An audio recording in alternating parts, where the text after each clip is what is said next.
الحمد لله الذي لم يتخذ ولدا ولم يكن له شريك في الملك ولم يكن له ولي من الذل وكبره تكبيرا.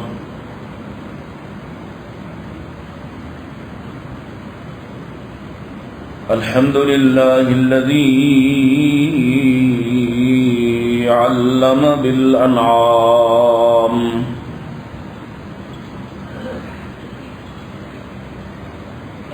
وحرم الحرام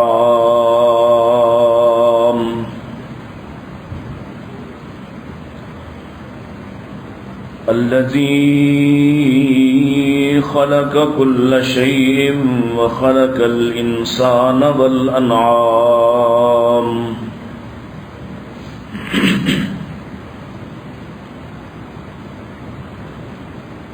والصلاة والسلام على أشرف الأنبياء وسيد الأنام وعلى آله العظام وعلى أصحابه الكرام وعلى من اتبع الإسلام.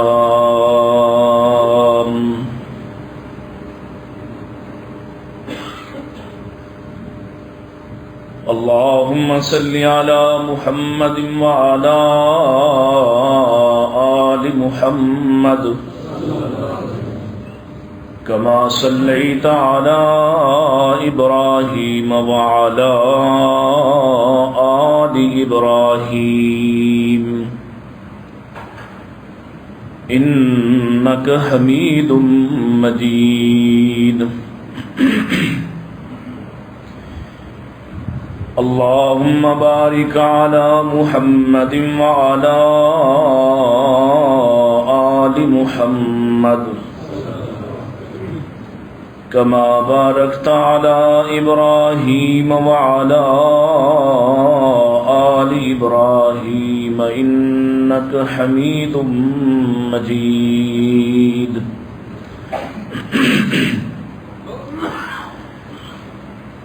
أعوذ بالله السميع العليم من الشيطان الرجيم. بسم الله الرحمن الرحيم. ونجيناه ولوطا إلى الأرض التي باركنا فيها للعالمين.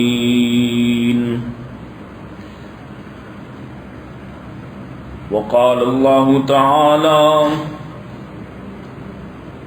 فلما جاءها نودي أن بورك من في النار ومن حولها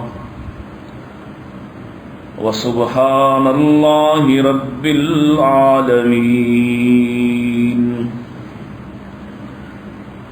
وقال الله تعالى: ولسليمان الريح عاصفة تجري بأمره إلى الأرض التي باركنا فيها وكنا بكل شيء عالمين. وقال الله تعالى: إن أول بيت وضع للناس للذي ببكة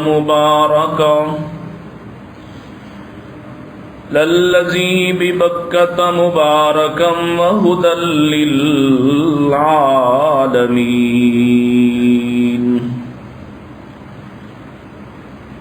إن أحسن الحديث كتاب الله وخير الهدي هدي محمد صلى الله عليه وسلم وشر الأمور محدثاتها كل محدثة بدعة وكل بدعة ضلالة وكل ضلالة في النار.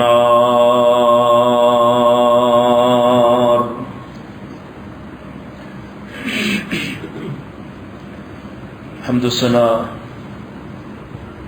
تعریفات، تسبیحات، تحلیلات و تکبیرات اللہ سبحانہ و تعالی کے لیے، جس کے بے شمار انگنت لاتعداد ثناءات ہیں، جو سراپا احسان ہے، جس نے ہم پر اپنا فضل فرمایا اور ہمیں انبیاء اور رسل کی جماعت کے ساتھ ملنے اور ان سے نسبت اختیار کرنے کی توفیق عطا فرمائی. وہی ہے جو زمین کے چنیدہ حصوں میں، نسلوں میں، بعض انسانوں میں یا بعض اشیاء میں اپنی رحمت سے اپنی برکتوں کا نزول فرماتا ہے. وہ جس کو منتخب کرتا ہے اس کو بابرکت بنا دیتا ہے. وہ جس نسل کو چاہتا ہے اسے عزت اور عروج عطا کر دیتا ہے، اور وہ جس نسل کو منتخب کرتا ہے انہیں دین عطا کر دیتا ہے. اور یہ اس کی سب سے بڑی عطا ہے کہ جس کو وہ حکمت یعنی دین عطا کر دے، اس سے بڑی کوئی اور عطا نہیں ہے. اللہ سے دعا اور درخواست ہے ہمیں ہماری نسلوں کو ہمیشہ دین کے ساتھ وابستہ رکھے اور ہمیں ان بابرکت اور ان مبارک نسلوں میں سے کر دے جن کا نام و نشان قیامت کے آخری زمانوں تک، خیر کے آخری زمانوں تک قائم رہنے والا ہے. درود السلام امام الانبیاء سید الاتقیاء جناب محمد مصطفیٰ صلی اللہ علیہ وآلہ وسلم کے لیے. ہم نے گزشتہ خطبہ میں آپ کے سامنے ان دنوں کی مناسبت سے آل ابراہیم کی برکات اور آل ابراہیم کا کچھ تعارف آپ کے سامنے رکھا تھا کہ اللہ تعالیٰ نے اپنے اس بندے سے راضی ہو کر جب انہوں نے تمام امتحانات کو اللہ تعالیٰ کی مرضی اور معیار کے مطابق پورا کر لیا تو کیسے کیسے احسانات اور انعامات اس نسل پر کیے گئے ہیں. اللہ نے ان کو ایسی نسل عطا فرمائی جس میں انبیاء و رسل بھی ہیں، ملوک بھی ہیں، بادشاہ بھی ہیں، نیکوکار بھی ہیں، حد درجے. اور اسی طرح سے مبارک نسلوں میں سے ہی کچھ جڑیں خراب بھی نکل آتی ہیں. کچھ بدبختوں کا تعلق اگرچہ وہ ابراہیم کی اولاد سے ہے، لیکن جناب نوح علیہ السلام کے اس طرز عمل سے اور اللہ کے اس جواب سے انبیاء سے اس سلسلے کا، اس آدمی کا، اس برے آدمی کا، اس بدبخت کا کوئی تعلق نہیں جڑتا. جیسے اللہ نے حضرت نوح علیہ السلام سے فرمایا تھا کہ بیٹا تو تمہارا ہے لیکن اس کے اعمال کی وجہ سے ہم اسے تمہارا بیٹا ہی شمار نہیں کرتے ہیں. یہی بات ہے کہ جب ابراہیم علیہ السلام نے امامت ملنے کے بعد، نبوت ملنے کے بعد یہ بات درخواست کے طور پر پیش کی، قال ومن ذریتی، اللہ میری نسل میں سے میری اولاد کو بھی امامت عطا فرما، نبوت عطا فرما. تو اللہ تعالیٰ نے بڑی واضح بات ارشاد فرمائی، قال لا ینال عہد الظالمین، کہ اللہ کا وعدہ ظالموں کے ساتھ نہیں. گویا جو ظالم ہیں وہ آل ابراہیم میں سے ہی شمار نہیں ہوں گے. اسی طرح مختلف علماء کا یہ موقف بھی موجود ہے کہ آل ابراہیم میں تمام ایمان والے شامل ہیں. اس لیے اس کے بھی کئی ایک دلائل ہیں، یہ ہمارا موضوع نہیں ہے، لیکن بعض اوقات اللہ تعالیٰ نے نبیوں کے ساتھ والوں کو بھی ان کی آل شمار قرار دیا اور ان کا ذکر اور تذکرہ قرآن مجید میں یا کتب احادیث کے اندر موجود ہے. اس وجہ سے یہ جو درود آپ سنتے اور پڑھتے ہیں اور نماز میں خاص طور پر اس کی دہرائی کرتے ہیں اور جو اللہ کے رسول صلی اللہ علیہ وسلم نے سکھایا، تو اس میں آل سے مراد، آل ابراہیم سے مراد تمام اس زمانے کے تمام ایمان والے ہیں. اور آل محمد سے مراد تمام ایمان والے آج کے زمانے کے ہیں، یہ موقف بھی موجود ہے۔ لیکن بالخصوص اگر نسلی اور سلبی حوالوں سے دیکھا جائے، نسبی حوالے سے دیکھا جائے، اولاد کے حوالے سے دیکھا جائے، تو اللہ تعالیٰ نے جناب ابراہیم علیہ السلام کو ایسی بابرکت نسل عطا فرمائی ہے اور ایسی بابرکت چیزیں آپ کو عطا فرمائی ہیں، آپ کی سیرت کو اور آپ کی شخصیت کو دوام عطا فرمایا ہے کہ آج بھی زمانہ اس پہ رش کرتا ہے۔ مثلا ہم جناب ابراہیم علیہ السلام کی آل اولاد کا ذکر کر رہے تھے، اس میں ایک سے بڑھ کر ایک لوگ موجود ہیں، اور پھر اس نسل میں، ان کی گفتگو میں، ان کی باتوں میں، ان کے رویوں میں لوگوں کے لیے ہدایت ہے، رہنمائی ہے۔ ایک پہلو ہی آپ دیکھ لیجئے کہ جناب ابراہیم علیہ السلام خود بھی ایک فرمانبردار بیٹے تھے، اس حد تک فرمانبردار یا اس حد تک خیرخواہ بیٹے کہ وہ باپ جو انہیں شرک پر آمادہ کرتا ہے اور شرک پر آمادہ نہ ہونے کی پاداش میں یہ دھمکی دیتا ہے کہ میں تجھے پتھر ماروں گا، تجھے سنسار کر دوں گا، تجھے یہاں سے نکال دوں گا، اس کے باوجود بھی حضرت ابراہیم علیہ السلام اپنے والد کے لیے دعا کرتے ہوئے پائے جاتے ہیں اور یہ کہتے ہوئے نظر آتے ہیں کہ میں اس کے باوجود کہ تم شرک پر ہو اور اس کے باوجود کہ تم ہدایت پر نہیں آ رہے، پھر بھی میں تم پر سلام ہی بھیجوں گا، تم پر سلامتی ہی بھیجوں گا، اور ساتھ اپنے رب سے تمہارے لیے استغفار بھی کروں گا۔ یہ ایک بیٹے کا طرز عمل ہے۔ یہاں ہمارے ہاں چونکہ ہم نے گزشتہ خطبے میں بھی آپ کے سامنے یہ بات رکھی کہ آج بھی نصیحت ان قصص القرآن سے، ان قصص الانبیاء سے ملتی ہے۔ آج ہمارے ہاں ایسے بیٹوں کی بہتات ہیں جو باپوں کے خیر خواہ نہیں ہیں، اور اس پر ہم نے بات بھی کی کہ باپ کا بھی رویہ درست نہیں ہے، لیکن بہرحال بیٹے کو باپ کے خراب رویے کے باوجود بھی یہ اجازت اور یہ حق حاصل نہیں کہ وہ اپنے باپ کے لیے خیر خواہی کا جذبہ چھوڑ دے۔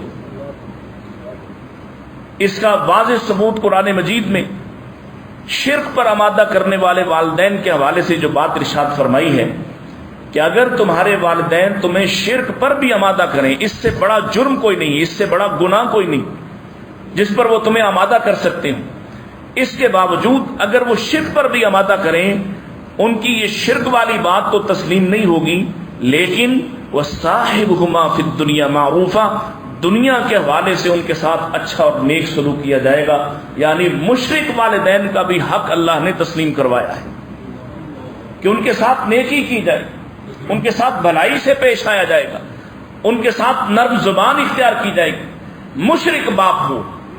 بعض ہمارے نوجوان ہیں جو بعض اوقات دوسرے مسالک سے جب اللہ انہیں ہدایت دیتا ہے وہ مسلک کے اہل حدیث کو قبول کرتے ہیں تو بعض اوقات اپنے ان والدین کے بارے میں بڑے ہی سخت ہو جاتے ہیں، حالانکہ دلیل ہمارے پاس موجود ہے۔ اللہ کے نبی صلی اللہ علیہ وسلم کو پیغام بھیجا سیدہ عائشہ رضی اللہ تعالی عنہا نے کہ میرا ایک رضائی چچا جو مشرک ہے وہ آیا ہے، تو آپ نے فرمایا کہ ان سے ملو اور ان سے اچھا سلوک کرو۔ یعنی حقیقی چچا بھی نہیں، رضائی ہے، دودھ شریک رضا کا رشتہ ہے، اس کے باوجود اللہ کے رسول علیہ الصلوۃ والسلام نے فرمایا ان کے ساتھ نیکی کا سلوک کرو، ان کے ساتھ ملو، ان سے بات کرو۔ آج چچا تو دور رہا، لوگ باپ ہی کی قدر نہیں کرتے۔ پھر اسی طرح سے آل ابراہیم کا یہ طرز عمل آپ قرآن مجید میں دیکھیں، پہلا پارہ ہے اور اللہ تعالیٰ بڑی شاندار ایک نصیحت فرما رہے ہیں، ہمیں پہنچا رہے ہیں اس کیفیت کو۔ فرمایا وَوَصَّىٰ بِهَا ابراہیم، ابراہیم نے جب وصیت کی بَنِيهِ وَيَعْقُوبُ یا بنیا، اپنے بیٹوں کو اور یعقوب کو، اور کہا اے میرے بیٹو ان اللہ اصطفیٰ لکم الدین، تمہیں اللہ نے دین کے لیے چنا ہے، فلا تموتن الا وانتم مسلمون، ہرگز ہرگز تم مسلمان رہے بغیر نہ مرنا۔ یعنی اپنی اولاد کو نصیحت کر رہے ہیں اپنی اولاد کو بادشاہت کی یا حصول ملک کی یا حصول عزت و جاہ کی کوئی نصیحت نہیں کی جا رہی، یا ان کے اندر جائیداد کی تقسیم کا مسئلہ نہیں ہے۔ وصیت کس بات کی ہے کہ اللہ نے جس مشن کے لیے تمہیں چنا ہے اس مشن کی پرواہ کرنا، اور سب سے پہلی پرواہ کیا ہے؟ آدمی دوسروں کو حق کی بات کہتا ہے، دوسروں کو چاہتا ہے وہ درست ہو جائیں، لیکن اپنے آپ کو فراموش کر دیتا ہے۔ یہاں ابراہیم علیہ السلام اپنی اولاد کو یہ تربیت کرتے ہوئے دکھائی دیتے ہیں، فلا تموتن الا وانتم مسلمون، تمہیں موت نہ آئے ماں سوائے اس بات کے کہ تم مسلمان ہو۔ اور پھر کچھ ہی دیر بعد جب اللہ نے دوبارہ ایک اور نبی کا ذکر کیا، یعنی آل ابراہیم میں سے ہی ایک بیٹے حضرت یعقوب کا ذکر کیا، اور فرمایا ام کنتم شہداء، یہاں ہمارے نبی سے براہ راست یہ بات کی جا رہی ہے، کیا آپ وہاں موجود تھے؟ اذ حضر یعقوب الموت، جب یعقوب علیہ السلام پر موت کا وقت آیا، اذ قال لبنیہ، جب انہوں نے اپنے بیٹوں سے کہا ما تعبدون من بعدی، میرے بعد تم کس کی عبادت کرو گے؟ یعنی ایسی مبارک نسل ہے کہ اپنی اولاد کے عقیدے کی فکر ہے، ان کے مال و جاہ کی کوئی پرواہ نہیں۔ اپنے بیٹوں کو جمع کر کے حضرت یعقوب پوچھ رہے ہیں کہ تم میرے بعد کس الہ کی عبادت کرو گے؟ قالوا نعبد الہک و الہ آبائک، انہوں نے کہا ہم تمہارے الہ کی، جس کو تم مانتے رہے، جس کو تمہارے باپ دادا ابراہیم اسحاق اسماعیل مانتے رہے، اسی کی عبادت کریں گے، اسی الہ کی طرف جائیں گے۔ پھر یہ تربیت جو ہے یہ کس قدر آگے پھیلتی ہے آل ابراہیم کی، اگر صرف یہی تذکرہ کرتے جائیں تو یہ ناکافی ہے کہ اس میں ایک میں ختم ہو جائے۔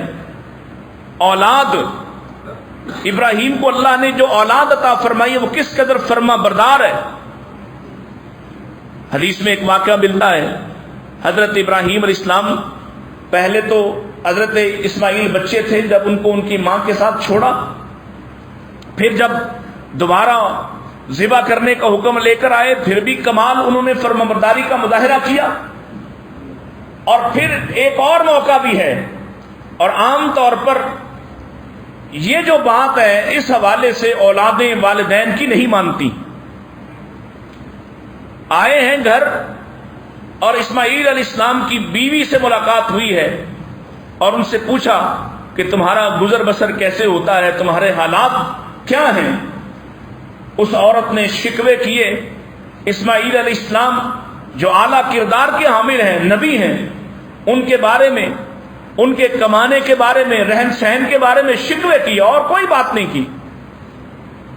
حضرت ابراہیم اپنے اس بہو کو پیغام دیتے ہیں کہ میرا جب بیٹا آئے گا، جب اسماعیل آئیں گے، بیٹا تو نہیں کہا، جب اسماعیل آئیں گے تو انہیں پیغام دینا کہ اپنی دہلیز کو تبدیل کر دے۔ گویا عورت گھرانے کی دہلیز ہے، جو اس گھرانے کی حفاظت کا، اس کی تربیت کا اور اس کے مضبوط عقائد کا ذریعہ اور باعث بنتی ہے۔ تبدیل کر دے۔ جب آئے اسماعیل آئے، اب انبیاء کی آپس میں ایک نسبت اور قربت ہے اور ان کا اپنا ایک ماحول ہوتا ہے۔ آئے تو پوچھا، لگتا ہے کہ کوئی آیا تھا، کوئی مہمان آیا تھا۔ ہاں مہمان آئے تھے، اس حلیے کے، اس عمر کے، یہ بات ہوئی، یہ سوال ہوا، میں نے جو حقیقت حال تھی ان کے سامنے عرض کر دی، اور یہ وہ پیغام دے گئے ہیں۔ آپ اندازہ لگائیے اسماعیل علیہ السلام کی فرما برداری کا کوئی عذر نہیں، کوئی بہانہ نہیں۔ بیویوں کو چھوڑنا بڑا مشکل کام ہے۔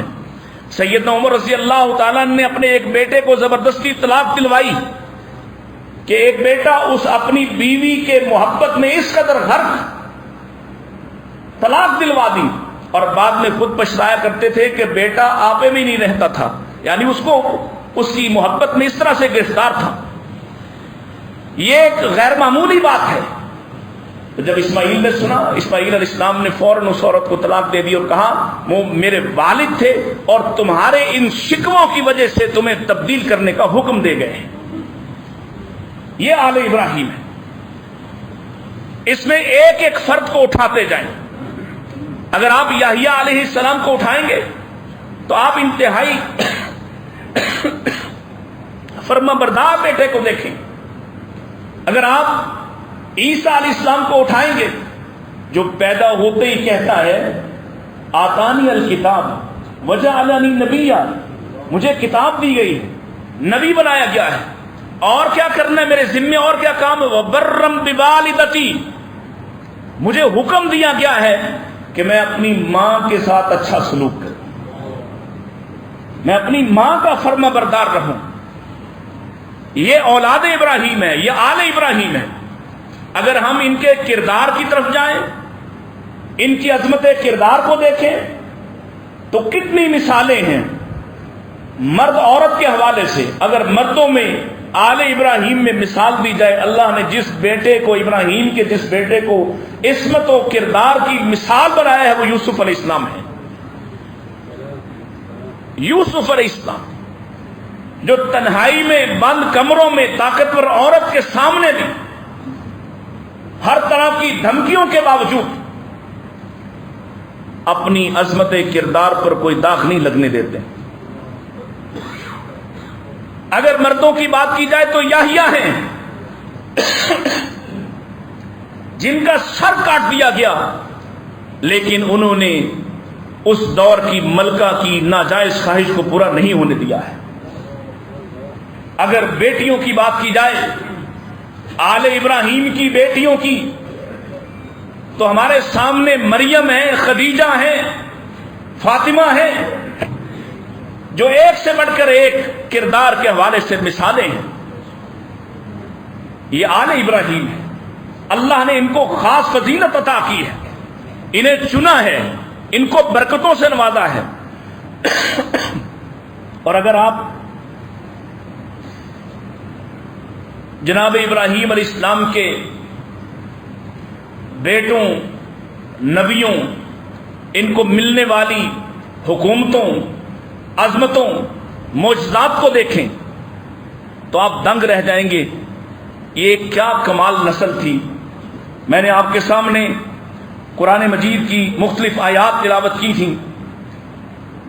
مثلا سورہ انبیاء میں فرمایا وَنَجَّيْنَاهُ، ہم نے ابراہیم کو نجات دی، وَلُوطًا، اور ساتھ لوط کو بھی، إِلَى الْأَرْضِ الَّتِي بَارَكْنَا فِيهَا لِلْعَالَمِينَ، ایک ایسی زمین کی طرف ہم نے ان کو بھیجا جسے برکتوں سے ہم نے بھر دیا تھا. آل ابراہیم دو مقامات پر آباد ہوئی. ایک ملک شام، شام یعنی اس دور کا شام اور آج کا فلسطین جس کو آپ کہہ لیں، یہ کچھ حصہ جو ہے یہودیوں کے پاس جو ہے یروشلم کا، ایک نسل کا حصہ یہاں آباد ہوا ہے اور دوسرا حصہ حجاز میں آباد کر کے گئے ہیں مکہ المکرمہ کے اندر. دونوں جگہوں کو اللہ نے بابرکت بنایا ہے. یہاں ملک شام کی برکت کا ذکر ہے، اور ملک شام کی برکتوں کا کیا کہنا کہ اللہ کے رسول دعا کرتے تھے اللہم بارک لنا فی شامنا وفی یمننا، اللہ ہمارے شام میں، ہمارے یمن میں برکتیں عطا کر دے. اللہ شام کے برتنوں میں، اس کے پیمانوں میں برکتیں عطا کر دے. وہ ملک جس ملک سے ایک بار پھر اسلام عروج پائے گا اور اسلام پوری دنیا پر غالب آئے گا، وہ ملک شام ہے. وہ ملک جہاں پر عیسیٰ علیہ السلام کا نزول ہوگا، وہ ملک شام ہے. جہاں سے اسلامی تحریک کا آغاز ہوگا، وہ ملک شام ہے. آج اگرچہ اس کا حال خراب ہے، لیکن انشاءاللہ بہت جلد یہ دوبارہ بحال ہو کر اپنی اسی عظمت کو حاصل کر لے گا. آج اندرونی منافقوں اور باہر کے دشمنوں نے اس کو اجاڑا ہے، اور آپ کو لگتا ہے کہ یہ صرف کوئی سیاسی جنگ ہے. نہیں، یہ خالص مذہبی معاملات ہیں. وہ تمہارے شام پر پوری دنیا کا کفر اور کافر حملے کیوں کرتا ہے، اس کی خاص وجوہات ہیں. مسئلہ یہ ہے ہمارے منہ پر ٹیپ لگا دی جاتی ہے کہ تم بات نہ کرو، تم نے بات کی تو انتشار پھیلتا ہے. حالانکہ تمہیں تیار کرنا، دجال کے خلاف تمہیں کھڑا کرنا، دجال کے لیے بات کرتے رہنا اور دجالی ہتھ کنڈوں کو کھولتے رہنا اس منبر کا پہلا بنیادی فریضہ تھا جو پورا نہیں کرنے دیا جاتا.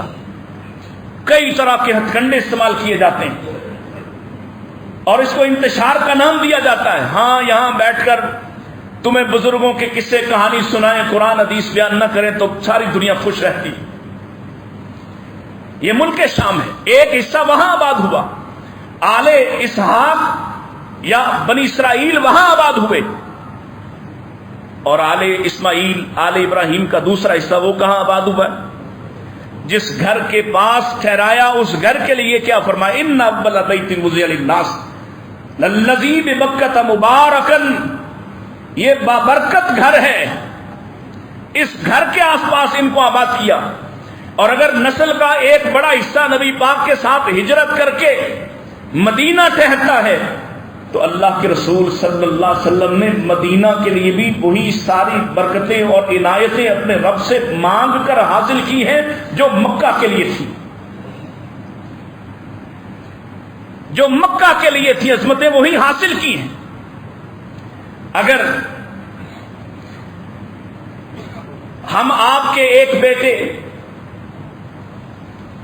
ابراہیم علیہ السلام کی نسل میں سے جن کو اللہ نے خاص طور پر چنا ہے, اس میں ایک بیٹا موسیٰ علیہ السلام ہے. پیدائش سے لے کر پیدا ہوئے اس سال جس سال لڑکوں کو قتل کیا جاتا تھا, معجزات کی انتہا ہے. اللہ نے اس نسل سے وہ کام لیے, اس سال پیدا ہوئے جس سال قتل کیا جاتا ہے, اور پیدا ہوتے ہی جب ماں کو خوف ہوا کہ میرے بیٹے کو مجھ سے چھین لیا جائے گا, مار دیا جائے گا, اللہ اکبر, تو اللہ فرماتے ہیں ہم نے موسیٰ کی ماں کی طرف وحی کی ہے. یہ عظمت بھی آل ابراہیم کو حاصل ہے کہ ان کی عورتوں کی طرف بھی اللہ نے بعض مقامات پر وحی کی ہے.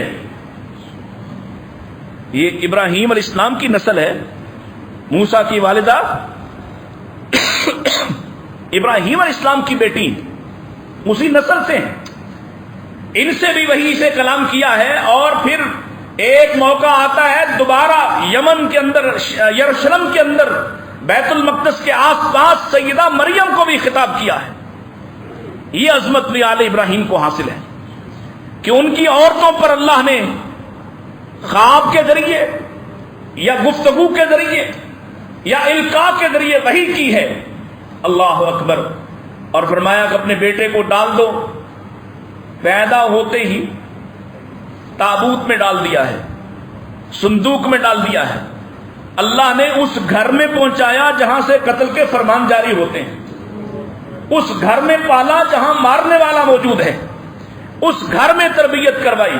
اور پھر وعدہ بھی پورا کیا. فرمایا تھا موسیٰ کی ماں پریشان نہ ہو, ہم اسے تیری طرف لوٹائیں گے. کئی تقر عینک, ہم اسے تیری طرف لوٹائیں گے, تیری طرف واپس لے کے آئیں گے. وہ گھرانہ جو قتل کے فرمان جاری کرتا ہے وہ خود آ کے منت سماجت کر کے موسیٰ علیہ السلام کو واپس ماں کو کر کے جاتا ہے. موسیٰ علیہ السلام کو اللہ نے کتنے معجزات عطا فرمائے, ایسی برکتیں عطا فرمائی. مختلف معجزات کے علاوہ نجات دہندہ بنایا. جب فرعون پیچھے ہے اور آپ اپنی قوم کو لے کر اس دریا پر یا سمندر پر آپ کھڑے ہوئے ہیں اور پانی سامنے موجود ہے اور گزرنا محال اور ناممکن ہے, تو اللہ نے حکم دیا اپنے عصا کو ماریے. اور جب عصا کو مارا اس میں سے 12 راستے بن گئے.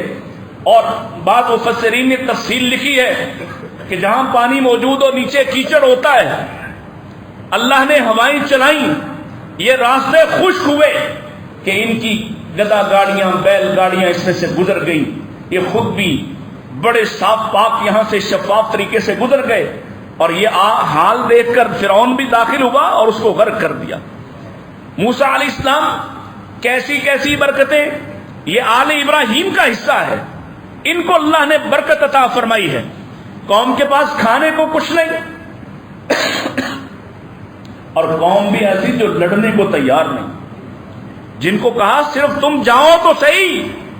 اس کے باوجود بھی یہ موسیٰ علیہ السلام کی دعاؤں کی برکت تھی کہ آسمان سے پکا پکایا کھانا من و سلوہ کی صورت میں اللہ نے اسی آل ابراہیم پر نازل کیا تھا۔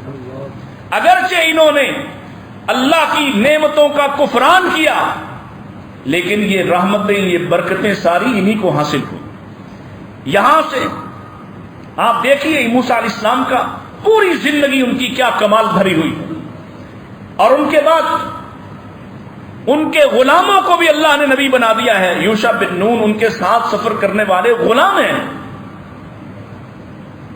یہ آل ابراہیم ہے جس کے بارے میں آپ جب درود پڑھتے ہیں نا تو اس پر توجہ کیا کریں، اللہم بارک علی محمد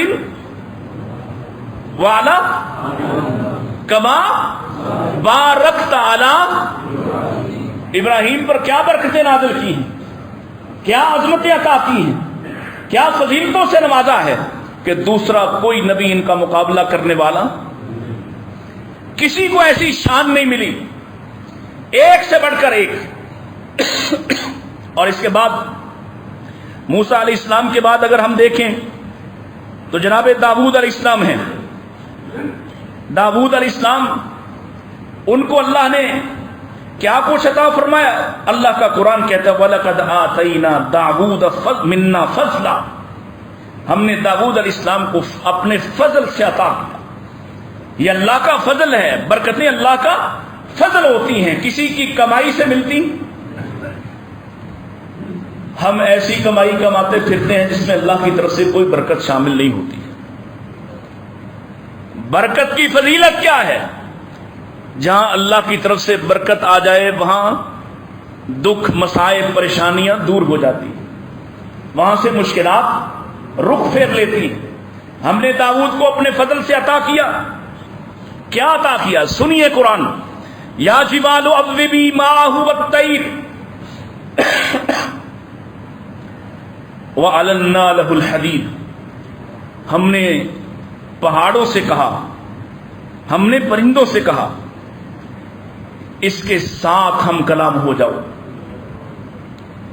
داؤد علیہ السلام کو اللہ نے ایسی سریلی آواز دی ہے، ایسا لہن عطا کیا ہے کہ اللہ کا قرآن کہتا ہے جب داؤد اللہ کے کلام کو پڑھتے، زبور کو پڑھتے، تو پہاڑ بھی جھومنے لگتے، جن و انس بھی جھومنے لگتے، فرشتے آپ کے ساتھ معیت اختیار کرتے، پرندے آپ کے اوپر جمع ہو کر اللہ کی حمد و ثنا آپ کے ساتھ سنتے جب داؤد تلاوت کرتے۔ اور اللہ کے رسول نے فرمایا ان کے لیے اللہ نے تلاوت کو آسان کر دیا، اور اتنی شاندار آواز کہ پوری کائنات سناٹے میں آ جاتی جہاں داؤد پڑھتے۔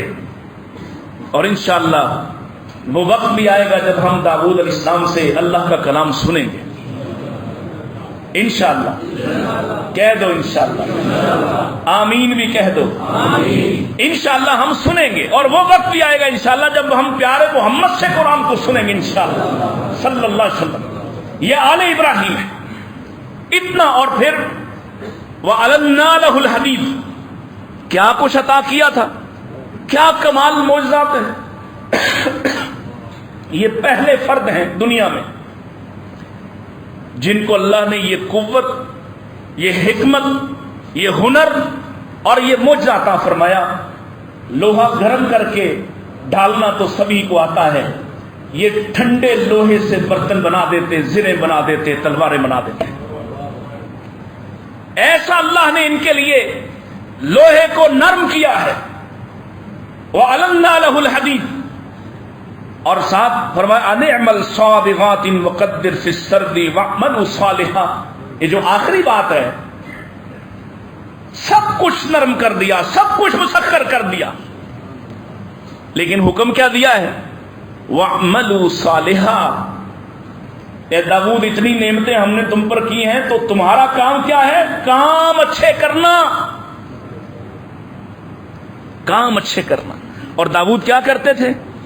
اللہ اکبر، علیہ الصلوۃ والسلام، اللہ کے اس بندے کو اللہ نے نعم العبد کہا ہے، بڑا ہی خوب بندہ۔ کیسے بندے تھے؟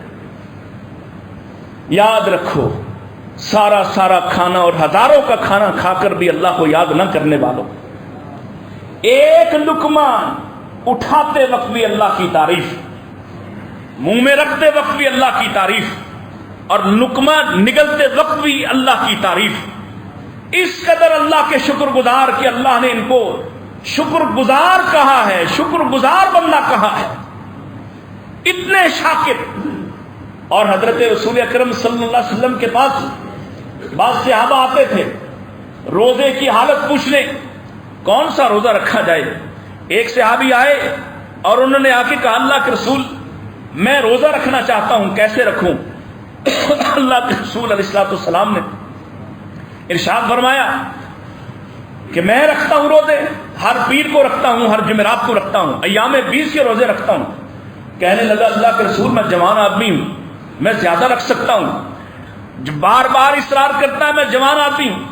تو آپ نے اسے پھر آخر کار یہ ارشاد فرمایا پھر اللہ کو سب سے محبوب اور پسندیدہ روزہ روزے کی حالت داؤد علیہ السلام کی تھی۔ اور وہ کیا کرتے تھے؟ ایک دن روزہ رکھتے اور ایک دن افطار کرتے، یعنی ایک دن روزہ نہیں رکھتے تھے، ایک دن روزہ رکھتے۔ اور عبادت بھی اللہ کو داؤد ہی کی پسند ہے۔ کیسی عبادت؟ رات کا تہائی حصہ حضرت داؤد جاگا کرتے، رات کے تہائی حصے میں اللہ کی عبادت کیا کرتے۔ اللہ اکبر۔ اور حکمت بھی اتنی اللہ نے عطا فرمائی، فیصلہ کرنے کی قوت بھی عطا فرمائی۔ اللہ اکبر، کتنے سارے فیصلے ہیں، لیکن میرے پاس وقت کی کمی ہے۔ قرآن مجید میں بھی ایک واقعہ ذکر اور یاد رکھو، یہ میں اس لیے ذکر کرنے لگا ہوں کہ بہت سے بے وقوف مولوی بھی ہیں جنہوں نے جناب داؤد علیہ السلام کے ساتھ ایسے جھوٹے قصے بھی منسوب کیے ہیں۔ قرآن نے ذکر کیا کہ رات کو دیوار پھاند کر 2 لوگ آ گئے، 2 انسانی شکل میں، اور بعض مفسرین نے کہا وہ فرشتے تھے، آئے اور انہوں نے مقدمہ پیش کیا۔ ایک نے کہا کہ میری 1 دمبی ہے، دوسرے نے کہا میری 99 دمبیاں ہیں، اور یہ جو 99 والا ہے یہ میری 1 کو بھی ہڑپ کرنا چاہتا ہے۔ یہ اللہ نے جناب داؤد علیہ السلام کی ایک آزمائش کی ہے، ایک امتحان لیا ہے فیصلہ سازی کے حوالے سے۔ یہاں بعض لوگوں نے جوڑا کہ ان کی 99 بیویاں تھیں اور 1 بیوی کسی اور کی تھی، اور اس کی بیوی کو تھے ہتھیانے کے لیے معاذ اللہ وہ کچھ کوشش اور خواہش کر رہے تھے۔ استغفر اللہ۔ انبیاء کا کردار بڑا ہی عظمت والا ہے، ان سے ایسی چھوٹی باتیں سرزد ہو سکتی؟ جس بندے کو اللہ نعم العبد کہتا ہے اور جو اتنا طاقتور ہے، اس کے سامنے اس کا کوئی دشمن ٹکتا نہیں ہے، اس کو کیا ضرورت ہے کسی کی بیوی کو چھیننے کی؟ صحیح واقعات کی طرف رجوع کیا کریں۔ اللہ نے ان کی حکمت اور دانائی کا ذکر کیا ہے۔ حضرت سلیمان علیہ السلام، اس کے بعد ان کے بیٹے، اور ان کو کیا عطا فرمایا؟ وہ ورث سلیمان داؤد، فرمایا ہم نے داؤد کا وارث سلیمان کو بنایا ہے، جو حکمت و دانائی میں اپنے باپ کی طرح۔ لیکن انہوں نے کیا مانگا؟ یہ آل ابراہیم ہے، رب ہب لی ملکا، اللہ مجھے ایسا ملک عطا کر، لا ينبغی لأحد من بعدی، جو میرے بعد بھی کسی کو ویسا ملک، ویسی حکمرانی نہ ملے۔ تو کیسی حکمرانی تھی؟ آج بھی امریکہ سپر پاور ہو، چائنا سپر پاور ہو، کوئی ان کے اشر عشیر بھی، کیسی حکمرانی تھی؟ فرمایا کہ ہم نے کیا عطا فرمایا؟ وقال یا ایھا الناس علمنا منطق الطیر واوتینا من کل شیء، اے لوگوں مجھے پرندوں کی بولیاں اور زبانیں سکھائی گئی ہیں۔ پرندے کیا کہتے ہیں، حشرات کیا کہتے ہیں، زمین پر رینگنے والی چیونٹیاں کیا کہتی ہیں؟ ہے کوئی بادشاہ ایسا؟ ہے کوئی حکومت ایسی؟ آج کی اس جدید ترین دنیا کے اندر بھی کوئی یہ دعویٰ کرے کہ اسے چیونٹی کی زبان آتی ہے؟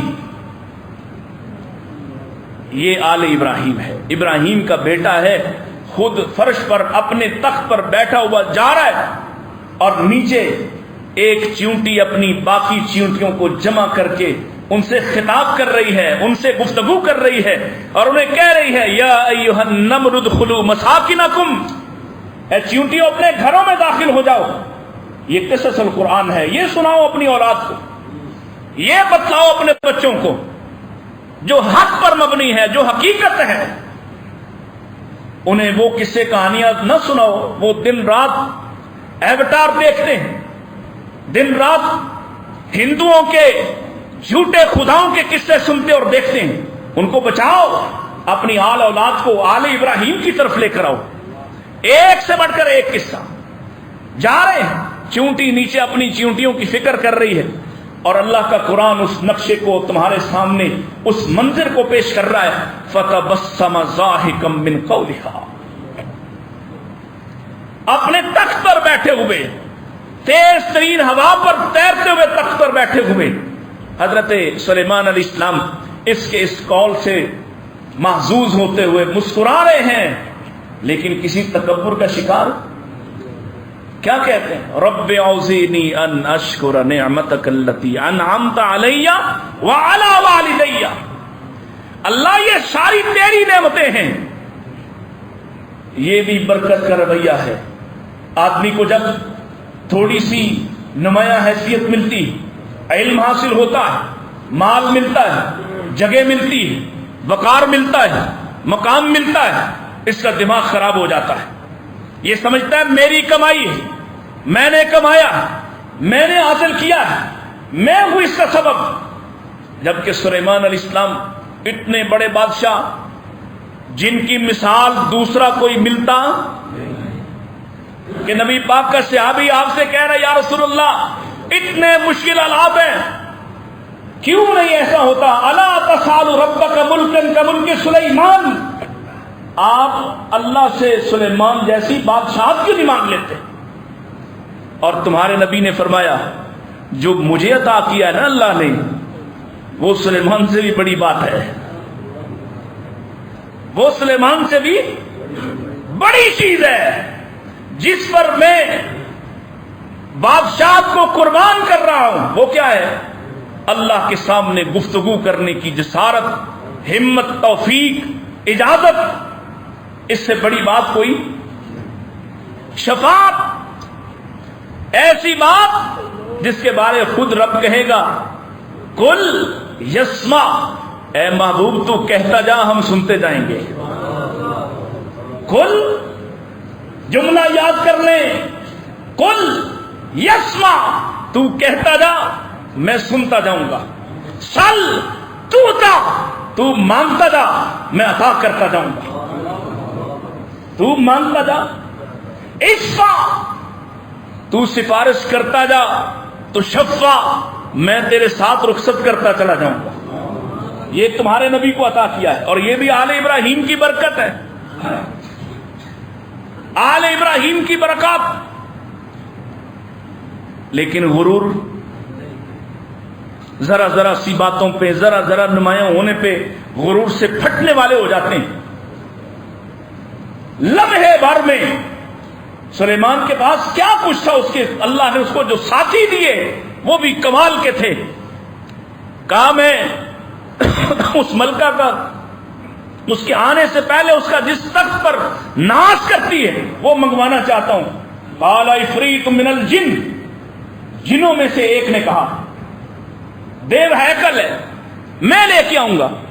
آپ اپنی اس مجلس سے نہیں اٹھیں گے، آپ اپنی کچہری ختم نہیں کریں گے کہ میں لے آؤں گا، اور میں کبھی بھی ہوں، امین بھی ہوں۔ فیصلہ نہیں ہو رہا کہ اللہ نے ایک اور صحابی ان کا، وہ جنوں میں تھا یہ انسانوں میں، اس کو کھڑا کیا اور یہ کہتا ہے میں لے کے آتا ہوں۔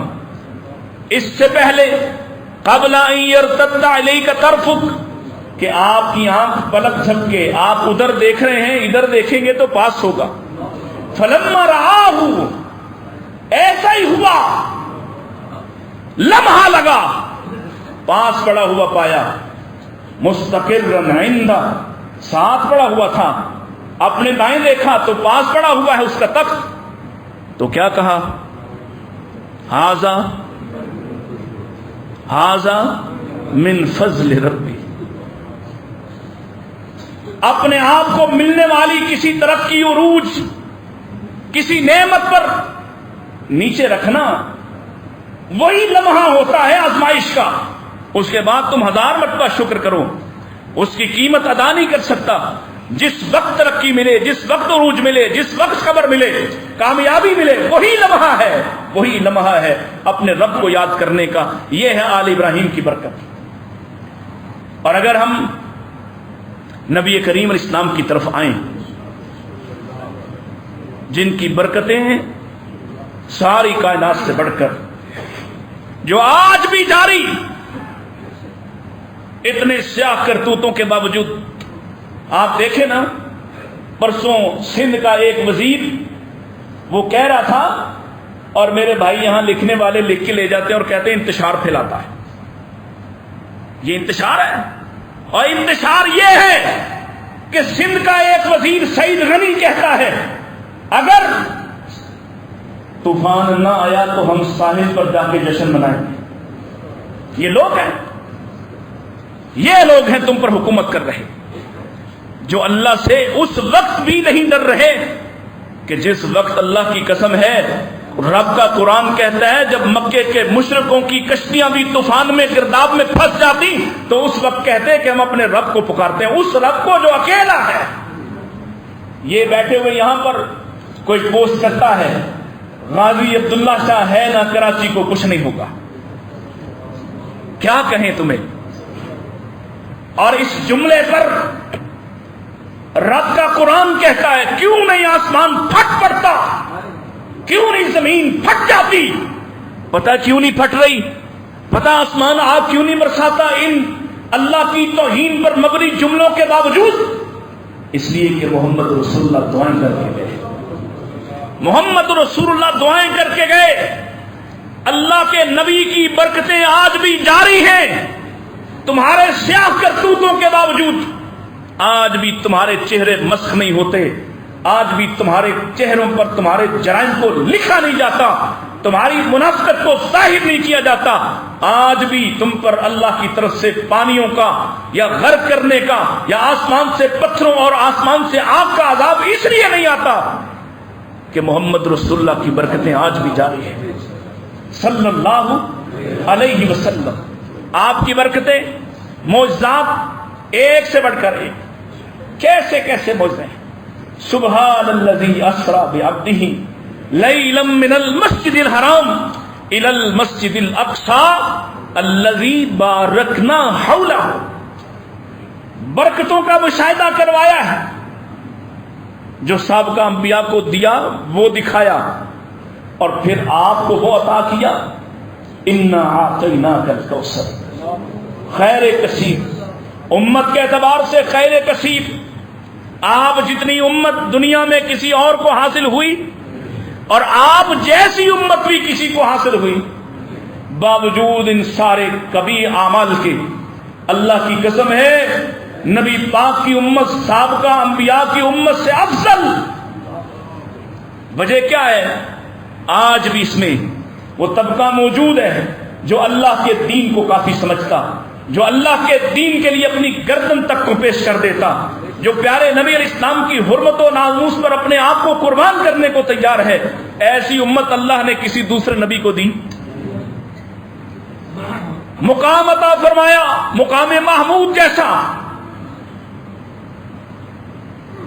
پہلی سفارش عطا فرمائی، جنت کا پہلا داخلہ نصیب فرمایا. بے شمار برکتیں ہیں، بے شمار. اور اگر ہم معجزات کے اعتبار سے دیکھیں، وقت ختم ہو گیا. یاد کریں ابو ہریرہ کھجوریں لے کر آئے تھے. یا رسول اللہ، یا رسول اللہ صلی اللہ علیہ وسلم نے انہیں کھجوروں کا ایک تھیلا دیا اور کہا جاؤ اپنے پاس رکھنا، اس میں سے نکالتے رہنا، گننا نہ. اور ابو ہریرہ کہتے ہیں میں کئی سال نبی پاک کی وفات کے بعد بھی اس میں سے کھجوریں نکال نکال کے کھاتا رہا. جابر پریشان ہے کہ میرے گھر میں 1400 مہمان کہاں سے کھائیں گے.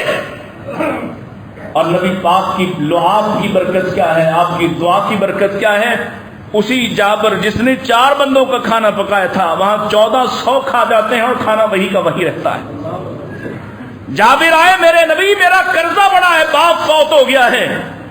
اللہ کے رسول باغ ایک ہی ہے اور اتنے سارے قرض دار ہیں، فرمایا اپنے قرض داروں کو بلا لینا اور جب تمہارا غلہ تمہاری کھجوریں اتر جائیں ڈھیر لگا دینا، تولنا مت، مجھے بلا لینا۔ جابر نے بلایا، اللہ کے رسول گئے، آپ نے صرف ایک چکر لگایا اور بیٹھ کر دعا کی اور کہا جابر تولتا جا اور دیتا جا۔ جابر کہتے ہیں اللہ کی قسم میں نے اپنی آنکھوں سے دیکھا کہ میں اس میں سے کیا دوں گا، کسی کو کیا پورا کروں گا، لیکن میں نے دیکھا میں نے سارے قرض داروں کو نمٹا دیا اور کھجوریں وہیں کی وہاں تھی۔ ایک سے بڑھ کر ایک برکت۔ پانی ختم ہے،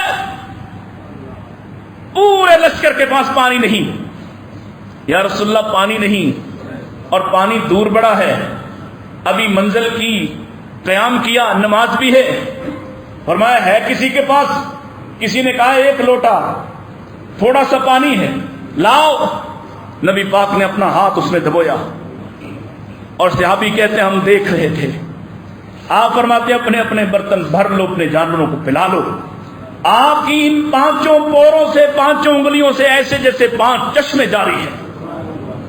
نبی پاک کی برکتیں، جدھر گئے جدھر قدم رکھ دیا خیر و برکات کا نزول ہوتا ہے۔ جس خاندان، ایک صحابی ہے وہ کہتا ہے میرے سر پہ ہاتھ رکھا، مجھے آج بھی آپ کے ہاتھ کی ٹھنڈک محسوس ہوتی ہے آج، اور جہاں ہاتھ رکھا ہے وہ بال سیاہ نہیں ہوتے۔ ایک صحابی کہتا ہے جس کو آپ نے ابو محذورہ نوجوان بچہ، جس کی اذان سن کر آپ نے اسے مکہ کا بیت اللہ کا مؤذن مقرر کیا تھا، کیسی برکتیں ہیں۔ ایک صحابی آپ کے ساتھ دن رات رہنے والے انس بھی ہیں، جن کی ماں لے کر آئی ہے، آپ کی خدمت کرتا ہے، اسے دعا تو دے دیں، اور آپ اس کے لیے دعا کر رہے ہیں اللہ میرے انس کی عمر میں برکت کر دے، اللہ اس کے مال میں برکت کر دے، اس کی جان میں برکت کر دے۔ اور انس کہتے ہیں جانیں اتنی، ابھی تک وہ زندہ ہے اور 100 سال سے زائد عمر ہے، اور کہتے ہیں کہ 100 بچے میری نسل میں سے، میرے پوتے بیٹے بیٹیاں اپنی طبعی عمر گزار کر فوت ہو چکے، اور انس آج بھی زندہ ہے۔ مال اتنا کہ جب مدینہ کے قریب آتا لوگ دیکھنے نکلتے کہ انس کا مال آیا ہے، اس قدر مال اللہ نے عطا فرمایا۔ ایسی برکتیں، یہ رسول اکرم صلی اللہ علیہ وسلم کی برکتیں ہیں۔ اور یہ کون ہیں؟ یہ ابراہیم کی آل اولاد ہیں، ابراہیم کے بیٹے ہیں۔ مجھے بتاؤ یہ سب بنیاد کیا ہے؟ وہ پہلی قربانی، وہ قربانی جس کو ہم نے صرف گوشت کھانے کا نام ذریعہ بنایا ہے، وہ قربانی جہاں بیٹا کہتا ہے آپ چھری چلائیے، اللہ کا حکم پورا کیجئے، اور باپ چھری چلا رہا ہے، اور قرآن کہہ رہا ہے فلما اسلما، جب دونوں فرما بردار ہوئے، گویا اس کو برکتیں حاصل ہوں گی جو فرما بردار ہوتا ہے، جو تسلیم خم کرتا ہے، جو جھک جاتا ہے، جو عاجزی اختیار کرتا ہے، اپنے رب کے احکامات کو تسلیم کرتا ہے۔ فلما اسلما وتلہ للجبین، اللہ کا قرآن کہتا ہے جب باپ ذبح کر رہا ہے، بیٹا ذبح ہو رہا ہے، دونوں اپنی اپنی نیت میں سچے ہیں، تو ہم نے پھر ایسی برکتوں کا سلسلہ شروع کیا ہے۔ اس کے بعد اسحاق دیا، یعقوب دیے، اور آل اولاد دی، نبی دیے، رسول دیے، بادشاہ دیے، حکومت دی، ملک دیا، اور پھر آخر میں محمد رسول اللہ خاتم النبیین بھی عطا فرما دیے۔ آئیے دعوت ہے اس سال کی قربانی کو ذرا قربانی بنا کر دیکھیے، اللہ تعالی ہمیں ابراہیم جیسے جذبے عطا فرمائے۔ مقام ویسا کسی کو نہیں مل سکتا، مقام ویسا کسی کو نہیں مل سکتا، لیکن طریقہ کار وہی پسندیدہ ہے جو ابراہیم کا ہے اور جو آل ابراہیم کا ہے، جو حضرت محمد رسول اللہ صلی اللہ علیہ وسلم کا ہے۔ اللہ ہمیں سمجھ عطا فرمائے اور عمل کرنے کی توفیق عطا فرمائے۔ وآخر دعوانا الحمدللہ۔